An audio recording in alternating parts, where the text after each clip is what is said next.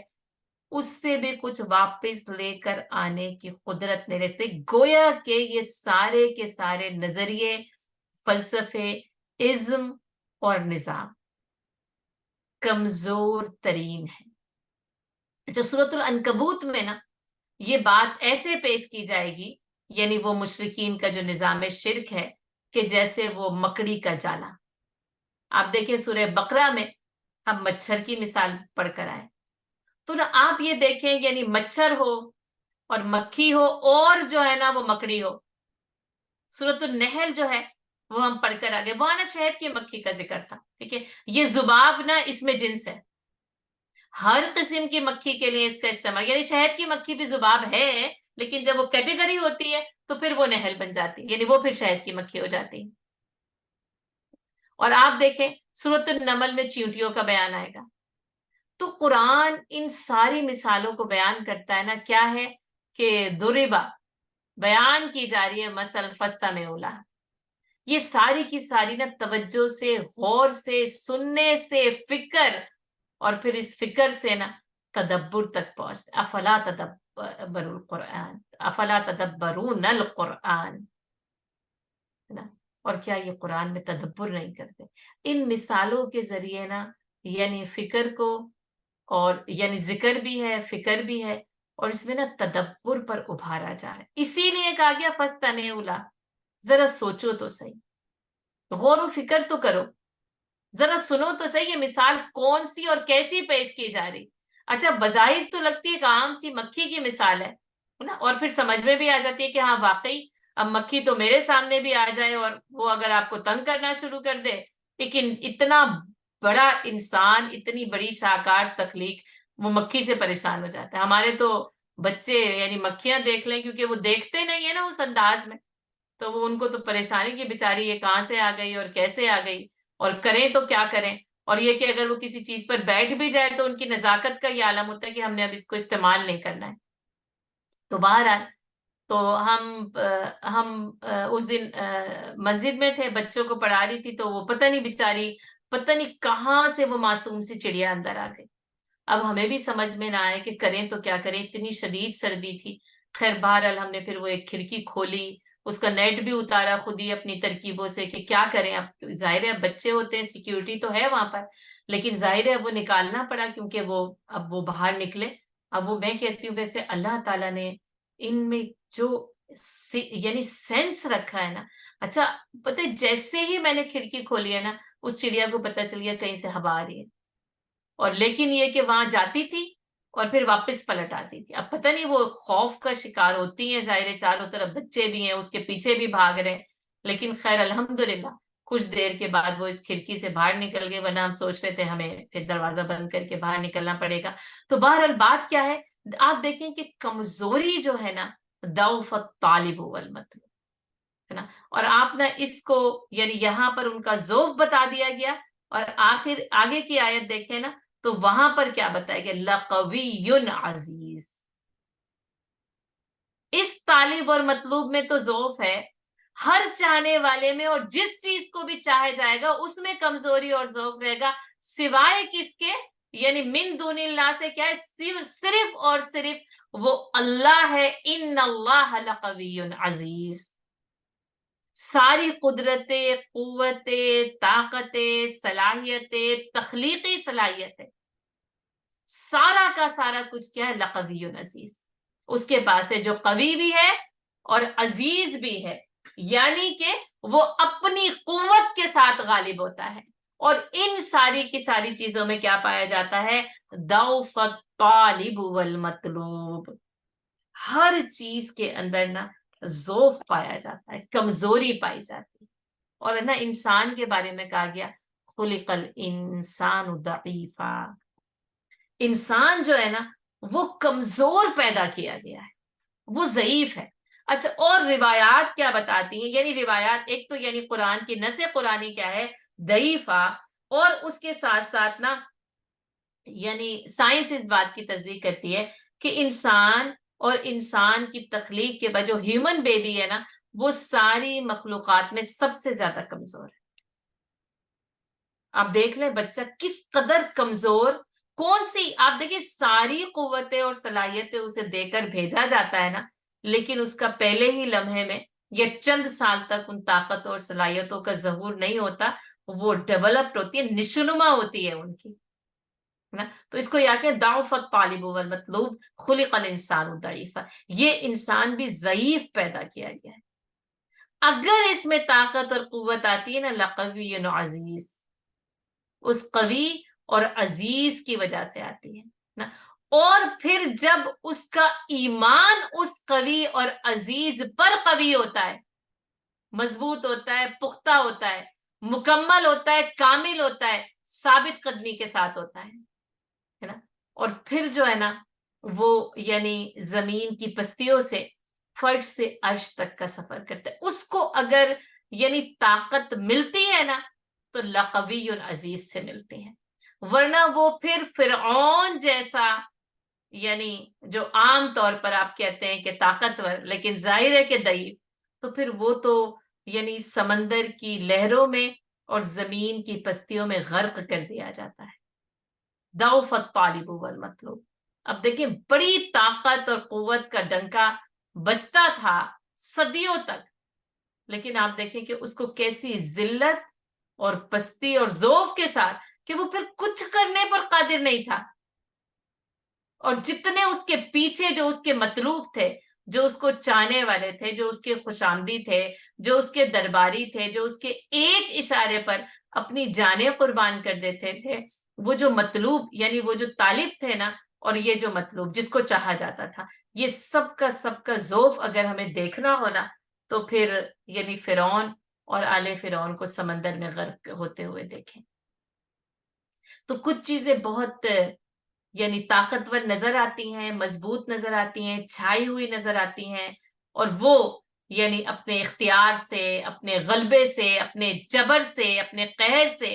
اور اپنی یعنی لوگوں کو مغلوب کر رہے ہوتے ہیں, لیکن دراصل اس کی اصل کیا ہے, ضعف الطالب والمطلوب, چاہنے والا اور جسے چاہا جائے یہ دونوں کے دونوں کیا ہے, ضعیف ہیں. تو یاد کریں کوئی فکر, کوئی فلسفہ, کوئی نظریہ من دون اللہ, سب کا سب کچھ کیا ہے, اگر اس کو چاہا جائے یا جسے چاہا جا رہا ہے, جس بھی ازم کے تحت, جس بھی نظام کے تحت لوگ جمع ہو گئے من دون اللہ, اللہ کو چھوڑ کر, وہ ضعف الطالب والمطلوب ہے, وہ ضعیف ہے, وہ کمزور ہے. ایسے ہی جیسے نا یعنی وہ مکڑی کا گھر ہے, بس ایک جنبش سے نا بس وہ کیا ہوتا ہے, مسمار ہو جاتا ہے. گو کہ یعنی اس کی جو انجینئرنگ ہے نا اس پہ انسان کے دماغ کی انجینئرنگ حیران ہے کہ وہ کیسے جو اس گھر کے وہ کھانے بناتی ہے وہ مکڑی, اور وہ کس طریقے سے. اسی طرح آپ دیکھیں کہ وہ شہد کی مکھی جو شہد بناتی ہے, ہم نے اس پہ کچھ تحقیق کو بھی آپ کے سامنے رکھا, آپ لوگوں نے خود بھی اس میں تحقیق کی کہ وہ کیسی ایک بے مثال کاریگری کے ساتھ جو ہے وہ اس شہد کو بناتی ہے. اور پھر وہ یہ کہ وہ تخلیق جو ہے نا اللہ تعالیٰ نے اس کی تخلیق ہے, اللہ نے اس کو, یہ قدرت کی کاریگری ہے کہ اللہ نے اس شہد کی مکھی کو جو ہے نا وہ شہد بنانا سکھا. اس مکڑی کو ایسا مضبوط گھر بنا جو اپنی دانش میں اتنا مضبوط گھر ہے کہ جو یعنی اگر واقعتاً وہ ہو تو پھر وہ اس کو کسی بھی طریقے سے یعنی توڑا نہیں جا سکتا, کراس نہیں کیا جا سکتا, لیکن ایک جنبش نہ اس پورے کے پورے گھر کو یعنی اس کے لیے کسی ڈائنامائٹ کی ضرورت نہیں ہوتی کہ اس کو مسمار کیا جائے, ایک لمحے میں وہ پورا کا پورا جو ہے نا وہ بیکار اور لغو جو ہے وہ مکڑی کا جالا ثابت ہے. تو ضعف الطالب والمطلوب, چاہنے والا اور جسے چاہا جائے, سب کے سب کیا ہے, کمزور ہیں. اچھا اب یہ جو یعنی یہ طالب اور مطلوب کا جو نظام تھا اور جو کہ ضعیف ہے, جو کہ کمزور ہے, یہ کس وجہ سے اس کائنات میں پایا جاتا ہے, یہ مجھے اور آپ کو نا اگلی آیت بتا رہی ہے. کیوں ہے؟ اس لیے کہ ما قدر اللہ حق قدری, کہ اللہ کی قدر ویسے نہیں کی گئی جیسے کہ اس کی قدر کی جانی چاہیے تھی. یہ اس وجہ سے ہے. کیوں؟ یعنی ہم کیوں یہ دیکھیں کہ من دون اللہ کو چھوڑ کر یہ اتنی کثرت کے ساتھ جو ہے وہ نظام ہے، ازم ہے، کبھی کوئی جھنڈا لے کر کھڑا ہو جاتا ہے، کبھی کوئی کسی نظریے کا دعوے دار ہو کر کھڑا ہو جاتا ہے، اور پورے یعنی عالم کے اوپر جو ہے نا اس کا نظریہ جو ہے وہ چھانے لگتا ہے، لوگ اس کے بارے میں باتیں کرتے ہیں، لوگ اس جھنڈے کے گرد جمع ہو جاتے ہیں. اس کی وجہ کیا ہے؟ یہ من دون اللہ کا یہ جو چاروں طرف ایک یعنی جس کو یوں سمجھیں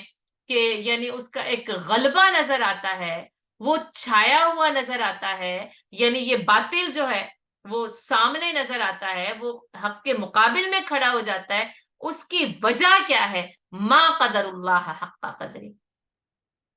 اس لیے کہ لوگوں نے اللہ کی قدر ویسے نہیں پہچانی جیسے کہ پہچانی جانی چاہیے تھی. اچھا، اس کا ایک یعنی مطلب یہ بھی ہے، یا یعنی اس کو ایک ایسے جو ہے نا ایسے بھی بیان کیا گیا کہ یہ دوف الطالب والمطلوب کیوں پیدا ہوتے ہیں، یعنی یہ کہ چاہنے والے اور جنہیں چاہا جائے وہ چاروں طرف اللہ کو چھوڑ کر کیوں نظر آتے ہیں؟ اس لیے کہ انہوں نے اللہ کی قدرت پر ویسے غور نہیں کیا جیسا کہ غور کیا جانا چاہیے تھا. یعنی اگر اس قدرت پر اور قدرت کے عجائبات کمالات پر، یعنی انہوں نے مظاہر قدرت پر تو غور کر لیا ہے نا کہ یہ سورج ہے تو چاند ہے تو ستارہ ہے، اور آپ دیکھیں یہ سائنس اور سیاروں کی سائنس اور یہ ساری چیزیں یعنی کہاں کہاں تک جو ہے نا وہ پہنچتی چلی جا رہی ہے کہ باقاعدہ طور پر انسان جو ہے وہ اپنے قدم ان سیاروں تک لے جا رہے ہیں. ان چیزوں میں تو غور و فکر ہو رہی ہے، لیکن اس قدرت کے مرکز پر غور و فکر نہیں ہو رہی. ما قدر اللہ حق قدری، کہ آخر یہ سارا کا سارا جو نظام قدرت ہے، یہ جو مضبوط ترین نظام ہے، آخر یہ بنایا کس نے ہے؟ تو کہا گیا کہ ما قدر اللہ حق قدری. ایک تو یہ ہے کہ اللہ کی قدر ویسے نہ کی جیسے کی جانی چاہیے تھی، لیکن دوسرا اس کا مطلب کہ انہوں نے اللہ کی قدرتوں کو ویسے نہیں سمجھا، یعنی ان کے حق کے ساتھ ان قدرتوں کو نہیں سمجھا گیا، یا مظاہر قدرت کو ویسے نہیں سمجھا گیا جیسے کہ سمجھا جانا چاہیے تھا. یعنی اللہ کی قدرت جو اس پوری کائنات کے اوپر محیط ہے. ایک تو تخلیق ہے، ٹھیک ہے، تخلیق کائنات، ٹھیک ہے، اس کو لکھیں اور ابھی اس کو لکھ کر رکھ لیں. پھر ہے قدرت کائنات. اس تخلیق کی جو قدرت ہے، اس تخلیق پر جو اللہ تعالی قادر ہے کہ سورج کو بنا تو دیا گیا، لیکن سورج کو بنانے کے بعد جو ہے وہ اپنی مرضی پر نہیں چھوڑ دیا گیا کہ وہ جیسے جی چاہے نکلے اور جیسے جی چاہے غروب ہو جائے. ان مظاہر قدرت پر جو قدرت کا غلبہ ہے، دونوں کمالات ہیں، ایک اس کی تخلیق اور پھر اس کے اوپر اللہ تعالیٰ کی جو ہے وہ بے مثال قدرت. ما قدر اللہ حق قدری. تو کیا ہے کہ اس قدرت کی قدر ویسے نہیں کی گئی جیسے کہ کیا جانی چاہیے تھی، یا یہ کہ اس قدرت پر ایسا غور و فکر نہیں کیا گیا جیسا کہ اس کے حق کے ساتھ کیا جانا چاہیے تھا. یعنی ایک تخلیق کائنات اور پھر میں نے آپ کو کہا قدرت کائنات، یعنی یہ تخلیق کیسے یعنی ورک آؤٹ کرتی ہے، یہ نظام قدرت کیسے چلتا چلا جا رہا ہے. اب وہ سورج کی گردش، وہ زمین کی گردش نا، اصل تو اس کا کمال یہ ہے کہ کیسے قدرت نے یعنی اللہ نے اس کو اپنی قدرت میں لے کر جو ہے اس کو چلا رہا ہے اللہ تعالیٰ. اور پھر وہی تو ہے جو نظام ہستی چلا رہا ہے، پوری نظام کائنات. اور اس کائنات میں یہ ہستی، یہ جو ہے نا یعنی انسان کا یہ وجود کائنات جو ہے وہ سب کچھ، دونوں چیزیں اللہ تعالیٰ کس طریقے سے اس کو قدرت کے ساتھ چلا ہے. اچھا، اب کائنات کو یعنی تخلیق کائنات پہ غور و فکر کریں تو اس کی وسعت کیسی، یعنی ایسا وسعت نہ، جیسے اللہ تعالیٰ نے کہا نا کہ وَالسَّمَاءَ بَنَيْنَاهَا بِأَيْدٍ وَإِنَّا لَمُوسِعُونَ، اور آسمان کو ہم نے اپنے ہاتھوں سے بنایا اور ہم اس میں وسعت کرتے چلے جا رہے ہیں، کرتے چلے جا رہے ہیں۔ اور یہاں پر اس مقام پر اس وسعت کو ان ڈسکوریز سے سمجھیے جو انسان اس کائنات کی جو ڈسکوریز ہو رہی، جو اس سے پہلے کبھی نہیں ہوئی تھی، یہ ٹیکنالوجی کے جو عروج پر انسان پہنچتا جا رہا ہے، تو وہ ڈسکوریز ہو جائے گی اس کائنات کی وسعت کا وہ عالم ہے کہ انسان جو ہے وہ یعنی کہ سوچ بھی نہیں سکتا کہ یہ سورج، چاند، ستارے، سیارے، یہ ہمارا کرۂ ارض اور اس کی وسعتیں، جس کو آپ کہتے ہیں کہ کائنات لامحدود وسعتوں کے ساتھ ہے، اور صرف جو ہے نا وہ اللہ ہی اس کی وسعت کو سمجھ سکتا ہے، بس اس کو پتا ہے کہ اس کی حدیں کیا ہیں، ورنہ انسان تو بس اس کو ڈسکور کرتا جا رہا ہے اور اس کی لامحدود وسعتوں میں نا یعنی کھوتا جا رہا ہے اور گم جو ہے وہ ہوتا چلا جا رہا ہے۔ اور یہ ساری کی ساری وسعتیں جو ہے وہ گردش کیسے کر رہی ہیں، وہ کام کیسے کر رہی ہیں، تو یہ سارے کے سارے جو علوم ہیں، جو ڈسکوریز کے علوم ہیں، جو سائنسی علوم ہیں، جو جغرافیائی علوم ہیں، آپ دیکھیں یہ پوری یعنی کائنات کے اوپر یہ جو علوم کی بھی ایک بھرمار ہے نا، اور وہ ساری کی ساری چیزیں دیکھیں تو اس کا جو سرا ہے، اس کی جو جڑ ہے نا، دراصل اس قدرت الہی سے جا کر ملتی ہے، جس قدرت کو ویسے سمجھا ہی نہیں جیسے کہ ان قدرتوں کی قدر کرنی چاہیے تھی۔ تو یہاں پر یعنی دو باتیں کہ یا تو اللہ کی ذات کی قدر کی بات ہو رہی ہے وما قدر اللہ حق قدری، یا پھر یہ کہ اللہ کی یہ جو تخلیق ہے اور یہ جو کائنات ہے اور جو اس کے اوپر اللہ تعالی کی قدرت ہے، کہ بات یہی ہے کہ اللہ کی ذات کی قدر، تو اس کی یہ جو کائنات اور اس کے اوپر جو قدرت ہے اس کی قدر خود بخود ہی پیدا ہو جاتی ہے۔ اسی لیے یہ جو اسماء الحسنہ ہے نا، یہ اللہ کی ذات کی معرفت دیتے ہیں، یہ اللہ کی کائنات کی معرفت نہیں دیتے، یہ اللہ کی ذات کی معرفت دیتے ہیں۔ اور اس معرفت کے ذریعے جب یہ پتا چلتا ہے کہ وہ خالق ہے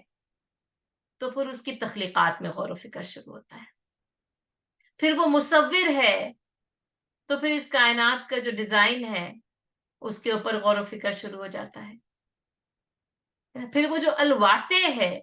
پھر اس کی وسعت کے اوپر غور و فکر شروع ہو جاتا ہے۔ تو یہ اسماء الحسنہ نا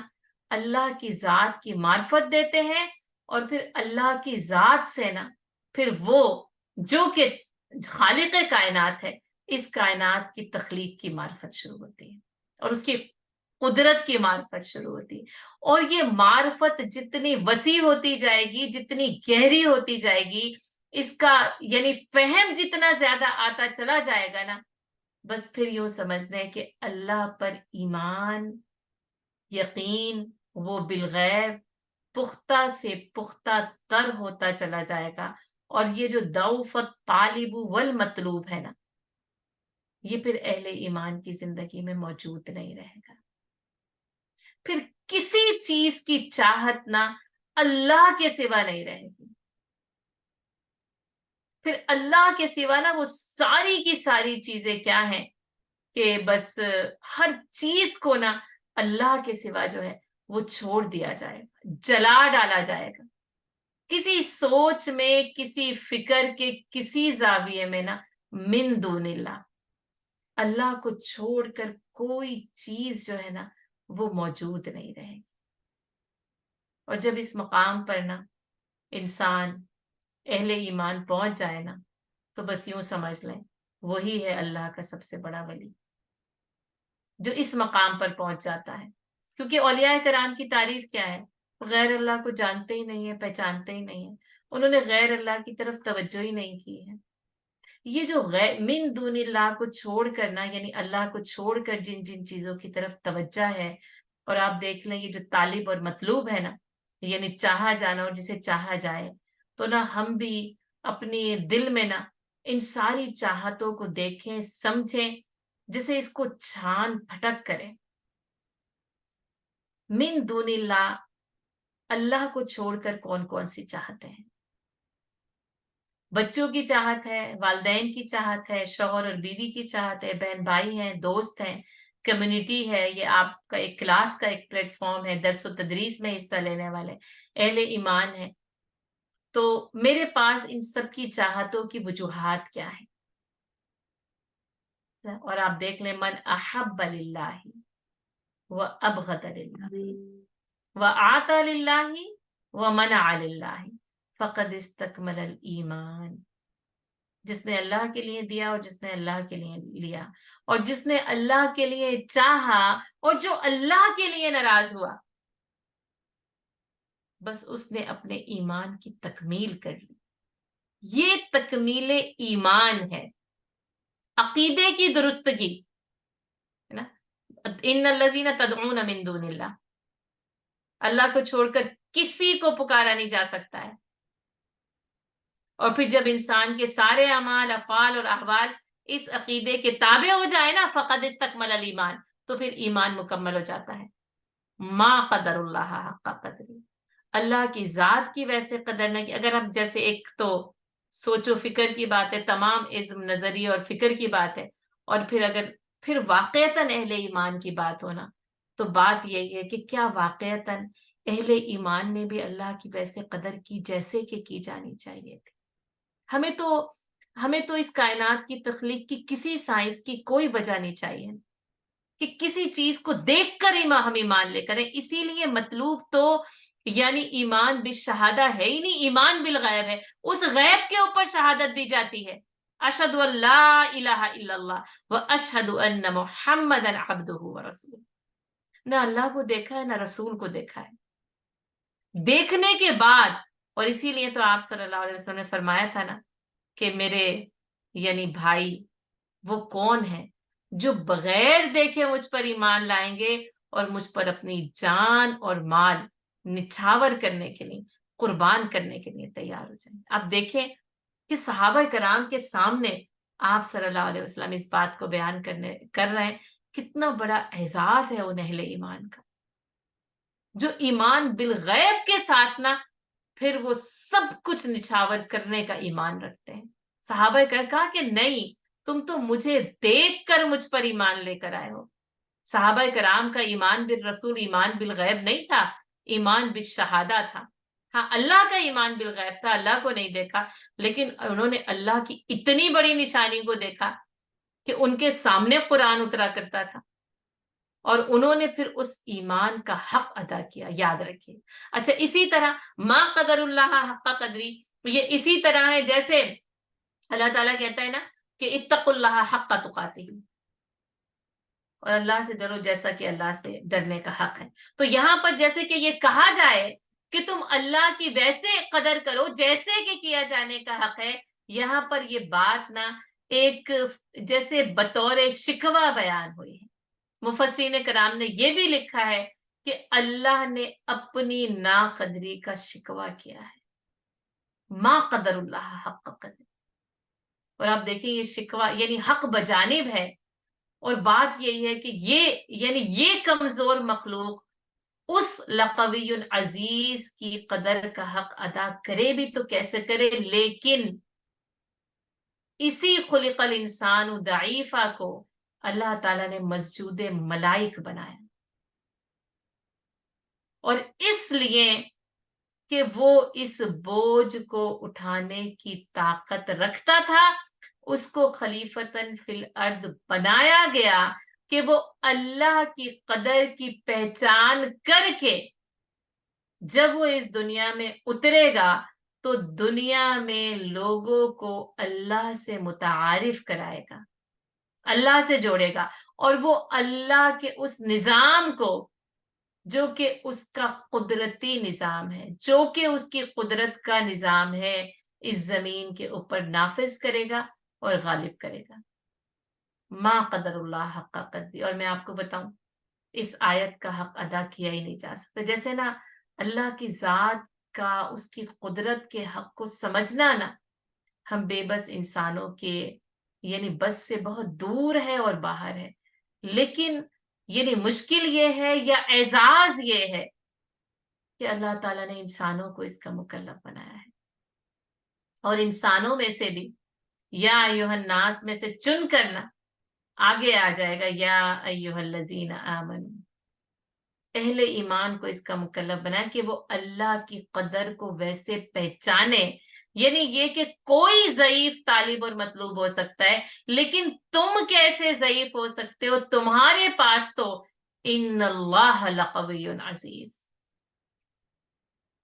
اس کی پہچان موجود ہے. اور اگر اللہ کی پہچان اس کے حق کے ساتھ ہوتی ہے نا، تو پھر مسلمان واقعتاً طاقتور بنتے ہیں، غالب ہوتے ہیں. پھر ان میں نا، پھر وہ عمر فاروق موجود ہوتے ہیں جو اسلام کی فتح کا جو ہے نا وہ جھنڈا 22 لاکھ مربع میل کے اوپر کاٹتے ہیں. ان اللہ لقوی عزیز، وہاں پر کہا تھا وہ ضعیف ہے. ہر چاہت اور ہر چاہت کو چاہنے والا کمزور ہے. ہر فلسفہ، ہر فکر، ہر نظریہ، ہر ازم، ہر نظام اور ہر مذہب، یعنی بنیاد سے لے کر اپنی تکمیل تک سب کچھ کیا ہے؟ کمزور ہے. ان اللہ لقوی عزیز، من دون اللہ ہر چیز کمزور ہے، بس اللہ کا ساتھ نہ طاقت دیتا ہے. اور اس کی یہ دو صفات یہاں پر بیان کی گئیں. ایک تو یہ کہ اور بے شک اللہ تعالیٰ جو ہے نا لقوی ہے اور عزیز ہے. طاقت اور قدرت، یعنی پھر کیا ہے؟ لقوی، سب سے زیادہ طاقتور. امام بہقی نے اسماء الحسنہ کی جو تشریح کی ہے، اس میں قوی کے اندر لکھا ہے کہ وہ طاقتور کہ جس پر کسی بھی حال میں عاجزی نہیں آتی، وہ عاجز نہیں ہو سکتا، اس کو عاجز کیا ہی نہیں جا سکتا. اور یہ جو لفظ ہے، یہ جو اسماء الحسنہ میں سے یہ جو اللہ کا یہ جو اسم مبارک ہے، یہ قرآن میں 9 مقامات پر آیا ہے. اور اس کے ساتھ ساتھ کیا کہ جیسے وہ کہا ان القوت للہ جمیعا، تمام کی تمام جو قوت ہے نا وہ صرف اور صرف اللہ کے پاس ہے. اچھا، 9 مقامات پر آیا ہے، ٹھیک ہے، اور 7 مقامات پر عزیز کے ساتھ ہی آیا ہے. اور آپ دیکھیں جو عزیز ہے وہ کثرت کے ساتھ آیا، قوی جو ہے وہ کثرت کے ساتھ نہیں آیا ہے. اور عزیز بھی آپ کو پتہ ہے اس میں عزت بھی ہے، اور اس میں عزت کے ساتھ غلبہ بھی ہے کہ وہ غالب بھی ہے اور زبردست بھی ہے. اچھا، یہاں پر یہ جو دوفت طالب والمطلوب کے ساتھ جو ہے نا، یعنی وہاں پر 2 ہے نا، طالب ہے اور مطلوب ہے نا، اور یہاں پر اللہ کی 2، ایک تو ضعیف ہوتا تو بس ٹھیک ہے، اس کے مقابلے میں قوی، لیکن طالب اور مطلوب دونوں کے مقابلے میں لقوی عزیز آیا ہے. ٹھیک ہے، اور کیا ہے کہ اس کا غلبہ قوت کے ساتھ ہے نا، اور ہر یعنی چاہت اور چاہنے والا، ہر غلبہ، ہر نظام اور ازم اس عزیز کے سامنے جو ہے نا ذلیل ہے، چھوٹا ہے، جھکا ہوا ہے نا. کیونکہ جیسے عزت، جیسے کہنا عزت کے ساتھ یہ غلبہ، اس میں دونوں چیزیں، عزت بھی ہے اور غلبہ بھی ہے. اچھا، اور عزت کے ساتھ غلبہ ہوتا ہے تو وہ اس کی پوری قوت کے ساتھ ہوتا ہے. لقوی کا مطلب یہ ہے کہ اس کی عزت اور اس کا غلبہ اپنی پوری کی پوری جو ہے نا وہ طاقت کے ساتھ. اور اب کیا ہے کہ جو عزیز ہے، یعنی ایسی اس کی عزت اور ایسا اس کا غلبہ ہے کہ اس کے غلبے تک پہنچا نہیں جا سکتا. کسی طالب اور مطلوب کی رسائی اس غلبے اور اس عزت تک جو ہے وہ نہیں ہو سکتی. یہ نام جو ہے نا وہ قرآن کریم میں 92 ٹائمز آیا ہے، عزیز. اور قوی جو ہے وہ 9 ٹائمز آیا ہے، اور 7 مرتبہ عزیز کے ساتھ آیا ہے، اور 2 مرتبہ نا آیا ہے شدید العقاب کے ساتھ آیا ہے. کہ وہ جو ہے نا، یعنی وہ پھر بڑی شدت کے ساتھ جو ہے نا وہ سزا دینے والا ہے. اور آپ کو پتہ ہی ہے، لا حول ولا قوت الا باللہ، اس کو نبی صلی اللہ علیہ وسلم نے جنت کے خزانوں میں سے ایک خزانہ کہا. یا پھر ایک اور روایت میں ہے کہ جنت کے دروازوں میں سے ایک دروازہ کہا. ایک روایت کیا ہے کہ کیا میں تمہیں جو ہے وہ جنت کے